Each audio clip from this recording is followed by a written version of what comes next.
नमस्कार, एनडीटीवी मध्य प्रदेश छत्तीसगढ़ देख रहे हैं आप। मैं हूं आपके साथ ऋतु सिंह। अब चलिए बुलेटिन की शुरुआत करते हैं। दिल्ली में छात्रों की जांच से खिलवाड़ कर चलाए जा रहे कोचिंग संस्थानों के मामले पर सुप्रीम कोर्ट ने अब स्वतः संज्ञान ले लिया है। कोर्ट ने मामले में केंद्र और दिल्ली सरकार को नोटिस जारी किया है। सुनवाई के दौरान सुप्रीम कोर्ट ने कहा कि दिल्ली के कोचिंग सेंटर डेथ चैम्बर बन गए हैं। दिल्ली के मुखर्जी नगर में एक कोचिंग संस्थान की बिल्डिंग में जून 2023 में आग लग गई थी। इससे बचने की कोशिश में कई छात्र घायल हुए थे। अब दिल्ली में कोचिंग सेंटर में घटित हुई घटना के बाद से भोपाल जिला प्रशासन अलर्ट मोड पर नजर आ रहा है। जिला प्रशासन के अफसर लगातार भोपाल में कोचिंग सेंटरों की जांच पड़ताल कर रहे हैं। जांच के दौरान बेसमेंट में व्यावसायिक गतिविधियां संचालित होने पर उन्हें सील करने की कार्रवाई की जा रही है। तो वहीं जिला प्रशासन ने कोचिंग सेंटर संचालकों के साथ मीटिंग करके उन्हें समझाइश भी दी है। प्रशासन ने कोचिंग सेंटर संचालक के लिए संचालकों को 12 नियमों के पालन को आवश्यक कर दिया है। एसडीएम एमपी नगर के जो है आशुतोष शर्मा ने एमपी नगर के कोचिंग संचालकों के साथ बैठक भी की और एसडीएम शर्मा ने कहा कि बेसमेंट में पार्किंग के अलावा कुछ और बर्दाश्त नहीं करेंगे। 1 महीने के बाद फिर से जांच की जाएगी और खामियां मिलने पर तालाबंदी भी की जाएगी। बैठक के दौरान कोचिंग संचालकों ने भी अपनी बात रखते हुए ये बताया कि 90% कोचिंग किराए के भवन में है। उन्होंने ये भी बताया कि ओनर फायर हाइड्रेंट और इलेक्ट्रिक ऑडिट के लिए सहयोग नहीं करते हैं। ऐसे में हम इतना खर्च कैसे उठाएंगे। इसके साथ ही कोचिंग संचालकों ने ये भी कहा कि मल्टी लेवल पार्किंग एमपी नगर जोन 1 में है, जबकि अधिकांश कोचिंग जोन 2 में हैं। स्टूडेंट्स वहां तक कैसे आएंगे। भवन भी बहुत पुराने हो चुके हैं। बोरिंग या हाइड्रेंट की व्यवस्था ही नहीं है। अब इन 12 नियमों का पालन करना होगा। बेसमेंट में पार्किंग के अलावा लाइब्रेरी, क्लासेस, कारोबार, दफ्तर या अन्य गतिविधि नहीं चला सकते हैं। स्टूडेंट्स और वैन संचालक अपने वाहन एमपी नगर जोन 1 के मल्टी लेवल पार्किंग में पार्क करें और नगर निगम की मंथली पास की व्यवस्था करेगा। अब देखिए, आग की संभावित घटनाओं को रोकने के लिए फायर सेफ्टी के सभी मानकों का पालन होना भी जरूरी है। शॉर्ट सर्किट से दुर्घटनाएं रोकने के लिए इलेक्ट्रिक ऑडिट कराएं और समय समय पर लिफ्ट का ऑडिट भी कराया जाए। भवन में इमरजेंसी एग्जिट की व्यवस्था, जहां व्यवस्था नहीं है वह अपने ऑनर से बात करें। आपको ये भी बता दें कि आपातकालीन स्थिति से निपटने के लिए हर फ्लोर पर एक प्रशिक्षित कर्मचारी भी रखा जाए और भवनों का समय समय पर मेंटेनेंस भी किया जाए।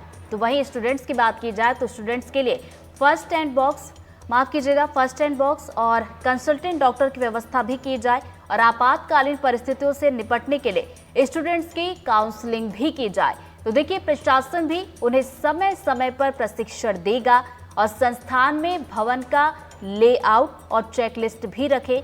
इसमें emergency phone number, fire exit या फायर अलार्म कहाँ है ये लिखा हो, केंद्र सरकार की गाइडलाइन का पालन हो और 16 साल से कम उम्र के बच्चों को एडमिशन यहाँ पर न दिया जाए। तो देखिए, कोचिंग में जिस तरीके से हम देख रहे हैं मामले सामने निकल कर आ रहे हैं, उसके बाद सुप्रीम कोर्ट ने इस पूरे मामले पर स्वतः संज्ञान भी लिया। सुनवाई की जा रही थी एक मामले को लेकर, तब सुप्रीम कोर्ट ने ये टिप्पणी की कि जो कोचिंग संस्थान है वो डेथ चैम्बर बन चुके हैं।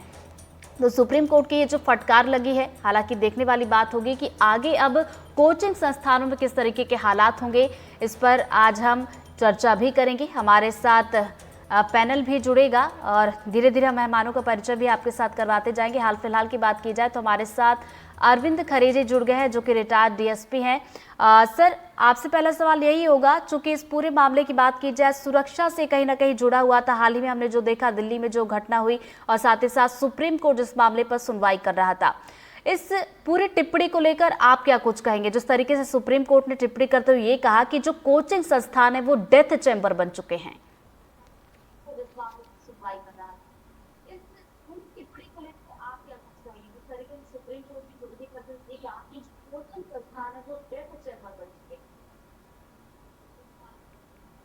आपको आवाज आ रही है हमारी?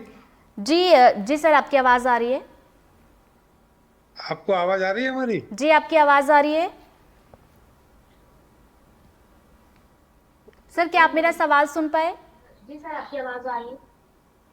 ये कोचिंग सेंटर का जो भी बिजनेस चलता है जी मध्य प्रदेश में जितने भी कोचिंग सेंटर चल रहे हैं ये सामा जी। सर, आपकी आवाज मिल रही है, आप अपनी बात रखें। मध्य प्रदेश में जितने भी कोचिंग सेंटर चल रहे हैं ये सामा इनका अभी सही एक्ट और रेगुलेशन अभी बनना शुरू हुए हैं। इसके पहले सामान्यतः क्या होता था, इनका एक सामान्यतः एक बिजनेस का लाइसेंस होता था नगर निगम से, और फार्म कंपनी के हिसाब से इनका काम चलता था। जब तक मध्य प्रदेश सरकार के सही नियम से इनको, जैसे अभी जो चल रहा है स्टेट में जो बना रहे हैं, नियम से नहीं होगी जब से ये इनका इसी तरह से लापरवाही से कोचिंग सेंटर चलेंगे। दूसरा मैं ये कहना चाहूँगा, जितने भी कोचिंग सेंटर है 80% सीबीएसई एग्जाम में, मेडिकल में और इंजीनियरिंग के उसके ज़्यादा कोचिंग चलती हैं, पीएमटी के लिए और इंजीनियरिंग के लिए। 80 और 20% होती है पीएससी और यूपीएससी की। तो यदि स्कूलों में कायदे से, सरकारी स्कूलों में, प्राइवेट स्कूलों में यदि सीबीएसई का कोर्स ढंग से पढ़ाया जाए तो बच्चों को कोचिंग में जाने की जरूरत ही नहीं पड़े। ये हमारे शिक्षा विभाग का बहुत बड़ा माइनस पॉइंट है कि स्कूल में सीबीएसई के कोर्स में या बोर्ड के जो भी कोर्स होते हैं उनके ढंग से पढ़ाई नहीं होती है। इसलिए बच्चे एग्जामिनेशन कंपटीशन के लिए कोचिंग की ओर रुख करते हैं। ये एक बड़ा दुर्भाग्य है कि स्कूली शिक्षा का बहुत जोर से सुधार होना चाहिए, तो कोचिंग का बिजनेस ऑटोमेटिक कम हो जाएगा। और बाकी इनके नियंत्रण करने के लिए जो सिस्टम जो बन रहे हैं, सरकार जो नियम कानून बनाएगी तभी कंट्रोल होगा। अभी तक जहाँ तक मेरी जानकारी में कोचिंग के लिए स्पेशल कोई कानून स्टेट लेवल पे बनानी, केंद्र में बनने का विचार चल रहा है, एक कमेटी बनी है, प्रदेश में भी चल रहा है। इनको रेगुलाइज करना बहुत जरूरी है। नियम से जब तक बनेगी नहीं, इनकी इसी तरह से ये जिस हिसाब से हादसे होते रहेंगे। और बच्चों की क्या मुसीबतें होती है, मैंने खुद जाके देखी कोचिंग सेंटरों में, बच्चे बड़े दयनीय स्थिति में पढ़ते हैं। अच्छा, जैसा कि अभी आपने हाल ही में जिक्र किया कि आप कोचिंग संस्थानों में भी गए हैं, आपने देखा है किस तरह की बच्चों की स्थिति होती है, तो मैं ये जानना चाहूंगी खामियां आखिर कहाँ पर नजर आती हैं, कौन से वो सुरक्षा मानक है जिनको लेकर कोचिंग को भी ध्यान देने की जरूरत है, क्योंकि जिस तरीके से हादसे सामने निकल कर आ रहे हैं ये वाकई में चिंता की बात है। कोचिंग को भी ध्यान देने की जरूरत है, क्योंकि जिस तरीके से हादसे सामने निकल कर आ रहे हैं ये बात चिंता की बात। कोचिंग में जो सुविधाएं होना चाहिए मानवीय स्तर पे वो उपलब्ध नहीं रहती है। एक भीड़ की तरह भर लेते हैं, गुंजाइश है 50 लड़कों की, 100 लड़के बैठा लेंगे और उनके आने जाने का सुरक्षा के कोई मापदंड उसमें इस्तेमाल नहीं होते हैं। तो उसका कारण है कोई ऐसा एक्ट कानून नहीं है ना। और दूसरा, इनकी सुपरवाइजिंग अथॉरिटी कोई नहीं है गवर्नमेंट की। गवर्नमेंट का कोई सुपरवाइजिंग अथॉरिटी हो जो इनको जांच करे, इनको जाके चेक करे, कोई नहीं करता। ना नगर निगम वाले करते, और पुलिस को सामान्यतः इसमें अधिकार नहीं है। और पुलिस की एक सीमा होती है, पुलिस का जो जो नियम होते हैं, जो कानून होते हैं, उसी में पुलिस दखल दे सकती है। सर, चूंकि आप कानून का भी जिक्र कर रहे थे, आपने कहा कि अभी हाल फिलहाल की बात की जाए तो जानकारी में ऐसा कोई कानून तो नहीं है, लेकिन इस पर विचार होना चाहिए। तो कानून को लेकर मुझे लगता है आप और बेहतर तरीके से बता सकते हैं कि अगर कोचिंग संस्थान जितने भी चल रहे हैं जहां पर सुरक्षा व्यवस्था को नज़रअंदाज कर दिया जाता है, बच्चों के भविष्य की बात की जाए वो तो देखिए खतरे में होता ही है, साथ ही साथ अभी की बात की जाए तो जान से भी खिलवाड़ हो रहा है। तो कानून आखिर किस तरीके के बनाए जाने चाहिए ताकि ये जो कोचिंग संस्थान है वो थोड़े से कंट्रोल में ही रहें?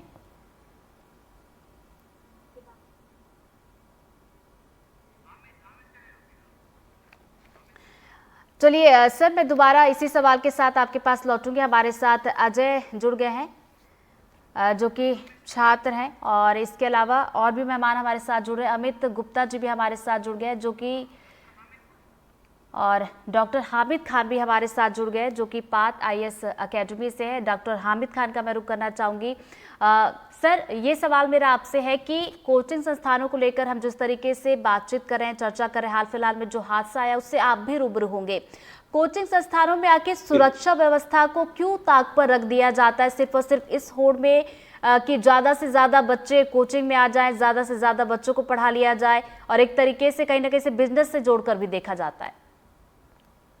जी, देखिए, मेरा मानना है लापरवाही तो होती है, और सभी को हम उस घेरे में ले लें ऐसा जरूरी भी नहीं है। बहुत सारी कोचिंग की बिल्डिंग हैं जो काफी स्टैंडर्ड हैं, जिन्होंने फायर नॉर्म्स फॉलो किया है, जिन्होंने फायर एक्सटिंग्विशर्स लगा रखे हैं। लेकिन एक बात ये भी समझना पड़ेगा कि जो हादसे हो रहे हैं डेफिनेटली उसमें सभी दोषी हैं, किसी एक का दोष नहीं है। लेकिन अब जो हमें आगे करना है वो ये है कि एक प्रॉपर गाइडलाइन आ जाए।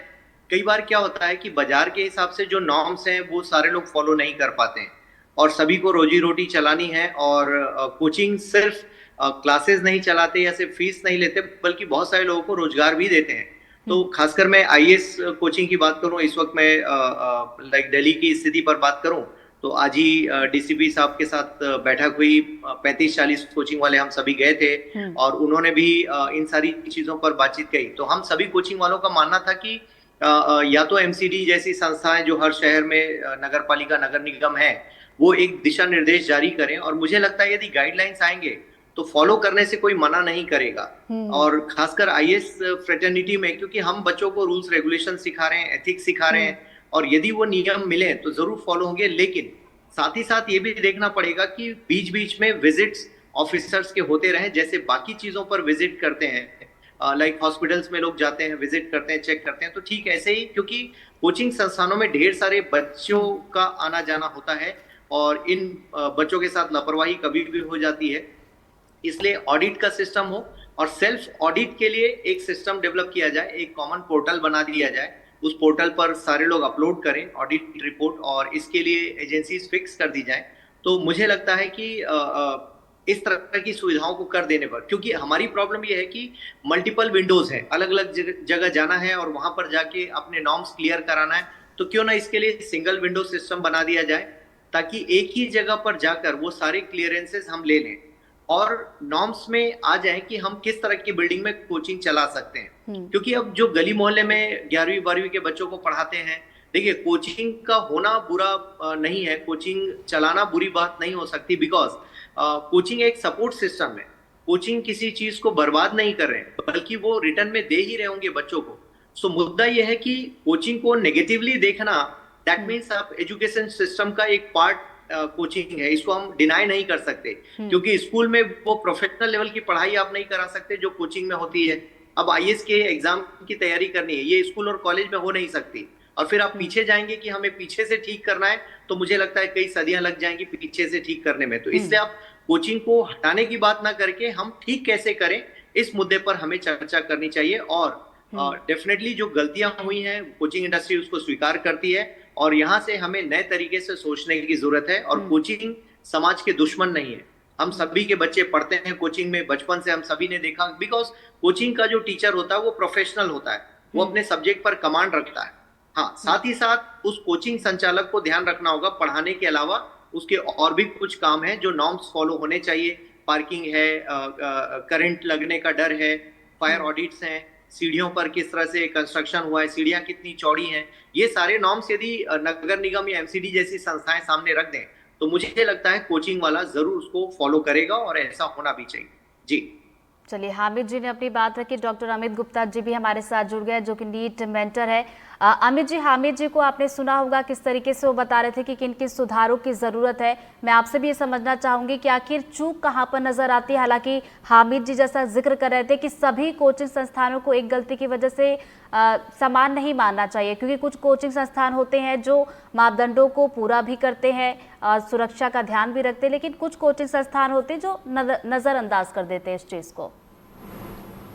अमित जी, मैं हामिद जी की बात से पूर्णतः सहमत हूँ, और वो जो बोल रहे हैं कि सारे कोचिंग्स ऐसा नहीं होते, कई सारे कोचिंग्स ने स्टैंडर्ड्स को मेंटेन किया हुआ है, और यही स्थिति आज पूरे एमपी में है। जो स्टैंडर्ड कोचिंग्स हैं, जैसे आप भोपाल न्यूज़ पे आ रहा है एमपी नगर, तो यहाँ अधिकतर कोचिंग्स ने अपने स्टेटस को मेंटेन कर रखा हुआ है।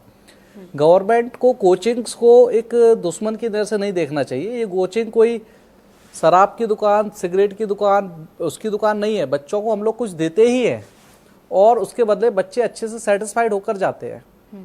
दूसरी चीज़, जिस प्रकार से गवर्नमेंट ये बोल रही है कि कोचिंग संचालकों को इन चीज़ों का ध्यान रखना चाहिए, तो गवर्नमेंट ने इससे पहले क्लियर कट इंस्ट्रक्शन भी तो नहीं दिए। आज आप कोचिंग को दोषी बता रहे हैं। आज 3 साल से कोचिंगें चल रही हैं बेसमेंट में, 4 साल चल रही है, तो 4 साल से सिस्टम भी तो सो रहा था। आज जब दिल्ली में घटना हो गई है तो आज सब लोग जाग गए हैं, तो कोचिंग वालों को अपन दोषी बनाना गलत है।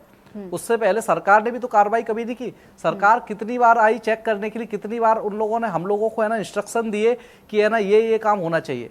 हाँ, इस बार पहली बार इस घटना के बाद से सरकार और प्रशासन जागरूक हुआ है। मुझसे माननीय कलेक्टर साहब जो है भोपाल के माननीय कौशलेंद्र विक्रम सिंह जी, उनसे मुलाकात हुई, वो खुद मिलने आए थे और उन्होंने कुछ गाइडलाइन बताई है। भोपाल के जो यहाँ के एसडीएम, उनसे भी मेरी बात हुई, उन्होंने भी कुछ गाइडलाइन बताई है कि फायर हाइड्रेंट सिस्टम होना चाहिए, वो हम लोगों ने लगवा रखा है और अधिकतर कोचिंगों में लग रहा है। फायर इलेक्ट्रिक ऑडिट होना चाहिए, तो वो सारी चीज़ें अब करवाई जाएंगी। बेसमेंट का यूज़ कुछ कोचिंग्स में होता था, सभी कोचिंग्स में नहीं होता था। जहाँ होता था तो वो गलत है। बेसमेंट का यूज़ पार्किंग के लिए होना चाहिए ताकि रोड भी जाम ना हो और पार्किंग भी होती रहे। लेकिन मेरा एक क्वेश्चन सिस्टम से और सरकार से है, क्या ये जो गाइडलाइन आप बता रहे हैं हम सबको, वो गाइडलाइन गवर्नमेंट ऑफिसेस में फॉलो हो रही है? भोपाल में ऐसे कई सारे गवर्नमेंट इंस्टीट्यूशंस हैं जहां बेसमेंट में सारे के सारे ऑफिस चल रहे हैं, जहां बेसमेंट में 100 से 200 लोग बैठते हैं डेली। तो ये नॉर्म्स गवर्नमेंट को अपने इंस्टीट्यूशंस के लिए लागू नहीं करने चाहिए क्या? तो ये एक सोचने वाली बात है। रही बात कोचिंग्स की, तो कोचिंग सिस्टम को आपने, सरकार ने जिस तरीके से इंस्ट्रक्शन दिए हैं, उस मीटिंग में मैं रहा हूं, तो उनको हम लोग फॉलो कर रहे हैं और बहुत ही जल्दी सारे के सारे सिस्टम जो छोटी छोटी कमियां हैं उनको दूर करेंगे। और एक और बात ये कहना चाहूँगा कि जिस तरीके से कोचिंग्स का सिस्टम है, ये कहीं ना कहीं एजुकेशन सिस्टम में कुछ कमी थी। बच्चे स्कूल और कॉलेज की एजुकेशन से सेटिस्फाइड नहीं थे, तब जाके कोचिंग का इवोल्यूशन हुआ है। ना कि ये ना अपने आप बच्चे आते हैं, बच्चों को हम पकड़ के नहीं लाते हैं, बच्चे खुद से चल के आते हैं। तो जो हामिद सर बोल रहे हैं, मैं उनकी बात से फुल एग्री हूँ। जो उन्होंने बोला है, सभी कोचिंग्स ऐसे नहीं है। और इस तरीके से सिस्टम को बढ़ाने से, कि फायर हाइड्रेंट सिस्टम लगता है 3-3.5 लाख रुपए का, बाकी चीज़ें भी महंगी लगती हैं, तो कॉस्टिंग में कहीं ना कहीं फ़र्क आएगा। और इन सारी चीज़ों से छोटी कोचिंग्स जो है उनको अपन को बाहर ही रखना चाहिए, ताकि वो लोग कहाँ से अफोर्ड कर सकते हैं सारी चीज़ें। चलिए, उम्मीद करते हैं कि जितने भी कोचिंग संस्थान हैं, जैसा कि मध्य प्रदेश को लेकर आपने जिक्र किया, मीटिंग हुई थी और गाइडलाइन को लेकर बात कही गई है, इन सभी गाइडलाइन को कोचिंग संस्थान माने भी और पूरा भी करें। अजय हमारे साथ जुड़ गए, अजय बारस्कर, जो कि छात्र हैं। अजय, मुझे लगता है आप भी कोचिंग ही जाते होंगे। आप जब कोचिंग में जाते हैं तो वाकई आप सुरक्षा के लिहाज से क्या कुछ व्यवस्थाएं वहां पर देख पाते हैं? क्या कोई खामियां नजर आती हैं या वाकई में सुरक्षा के जो पुख्ता इंतजाम आप दिखाई देते हैं? नो मैम, मैं अभी जिस कोचिंग में जाता हूँ वहाँ तो मतलब सारी सिक्योरिटी है, मतलब अच्छे से बेसमेंट में कोई क्लास व्लास नहीं लगती है। बाकी फायर वाला सिस्टम है, अच्छा फायर एग्जिट है, सब कुछ बढ़िया है। अदर मतलब स्टार्टिंग से ही यहाँ पे ऐसा कुछ नहीं हो रहा था, बाकी हमको ऐसी कोई दिक्कत नहीं आई है। अजय, जैसे कि आपने अपने कोचिंग के बारे में बताया कि वहाँ पर सुरक्षा को लेकर पूरे इंतजामात हैं, लेकिन आपका चूंकि फ्रेंड सर्कल भी होगा, आपके दोस्तों में भी बहुत सारे लोग अलग अलग कोचिंग में जाते होंगे। अभी हाल फिलहाल में ये जो हादसा हुआ था दिल्ली का, आपको भी पता होगा, चर्चा आप लोगों के बीच में भी हुई होगी। तो क्या आपके फ्रेंड सर्कल से कोई ऐसा जिसने बताया हो कि नहीं हमारे कोचिंग में तो ऐसी व्यवस्था है, या किसी ने कहा हो कि नहीं हमारे कोचिंग में वाकई में थोड़ी सी और सुधार की ज़रूरत है? नो वैसे तो किसी ने ऐसा बताया नहीं, बट बहुत जगह लाइब्रेरियाँ चलती है बेसमेंट में, कहीं कहीं क्लासेस चलती है, जो कि गलत है। मतलब अगर अभी ऐसा कुछ होता है, फिर से कोई दुर्घटना हो जाती है, तो इन्हें बंद करवाना चाहिए, मतलब बेसमेंट में नहीं चलाना चाहिए। तो चलिए अजय के पास दोबारा लौटेंगे। अरविंद जी भी हमारे साथ लगातार बने हुए हैं। सर, सवाल मेरा अधूरा रह गया था, आप जवाब दे रहे थे, हमारे साथ और कुछ मेहमान जुड़ गए थे, इसलिए उनके पास भी मुझे जाना था। कानून को लेकर हम बात कर रहे थे अरविंद जी कि किस तरह के कानून इसमें सख्त से सख्त बनाए जाने चाहिए।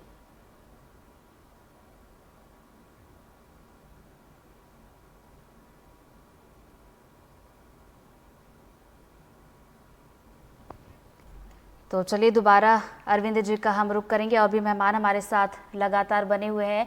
हामिद जी का एक बार फिर से रुख करना चाहूँगी। हामिद जी, जिस तरीके की चूक सामने आई है उसके बाद आपको भी पता है कि तरह तरह की बातें हो रही हैं, चर्चा भी की जा रही है, तो क्या आपको ऐसा लगता है कि इससे अच्छा विकल्प एक ऑनलाइन क्लासेस हो सकती हैं? देखिए मैम, अभी जो सुविधाएं हैं सभी कोचिंगों ने लगभग हाइब्रिड कर लिया, मतलब ऑफलाइन ऑनलाइन दोनों। मैं अपनी कोचिंग की बात करूं या दिल्ली में और भी कोचिंग है, सभी जगह पर दोनों मोड अवेलेबल है। हम बच्चों को दोनों अकाउंट अवेलेबल कराते हैं, वो चाहे तो बारिश हो रही तो घर से पढ़ाई कर सकें, लेकिन बच्चों के पास मोबाइल है, सबके पास लैपटॉप नहीं है, लगातार आंखों को सिकोड़ कर एक छोटा सा स्क्रीन देखना, और आईएएस जैसी क्लासेस जहां पर 12 महीने 14 महीने की क्लासेस चलती हैं और उसमें आप लगातार वो टाइम देते हैं स्क्रीन टाइम पर, तो टेक्नोलॉजी अपनी जगह सही है, उसका इस्तेमाल होना चाहिए, लेकिन दैट डजंट मीन कि बच्चा पूरे 12 महीने 14 महीने बाकी लोगों से दूर रहकर, क्योंकि फिजिकल इंटरेक्शन में क्या होता है कि बच्चा अपने आस पड़ोस के साथीगण से मिलता है, टीचर की बॉडी लैंग्वेज से वो सीखता है, क्लासरूम में वो बात करने का तरीका देखता है, बहुत सारी चीजें वो लर्न करता है, जो कि कहीं ना कहीं पर ऑनलाइन में हम वो माहौल नहीं दे सकते जो ऑफलाइन में दे सकते हैं।